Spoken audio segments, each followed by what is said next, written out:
Hello friends, welcome back to my channel. আশা করি ভালো আছো, আমরাও খুব ভালো আছি। সোজা রথটা হয়েই গেছে, তোমরা সকলেই জানো। তাই সোজা রথের দিন আমাদের এখানে জগন্নাথ বাড়ি আসে, তারপর উল্টো রথের দিন আবার বাড়ি থেকে চলে যায়। তাই জগন্নাথকে দেখতে আসা হয়নি, জগন্নাথ দাদাকে দেখতে আসার জন্য আজ বেরিয়ে পড়েছি, চলেই এসেছি। দেখতেই পাচ্ছ জগন্নাথ দাদাকে দর্শন করেছি। আর রায়সোনাকে বলছি জগন্নাথ দেবের রথটা একটু দড়িটা ধরে টানতে, কারণ দড়ির ছোঁয়াটা পেলেই মনে যেন একটা বিবল শান্তি আসে।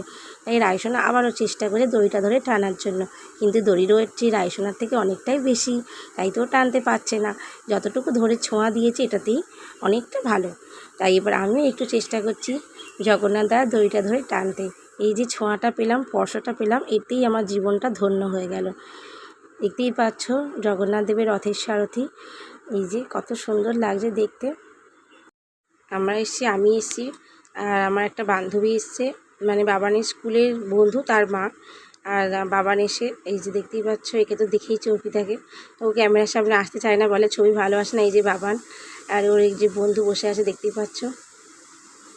এরপর আমরা এই যে রায়সোনা একটা খেলনা কিনেছি, আমরা ওয়েট করছি দাদাভাই কখন আসবে আমাদের বাড়ি নিয়ে যাবে।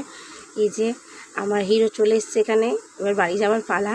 চলো টাটা, ভালো থেকো। তোমাদের কেমন লাগলো ভিডিওটা কমেন্টে জানিও। টাটা।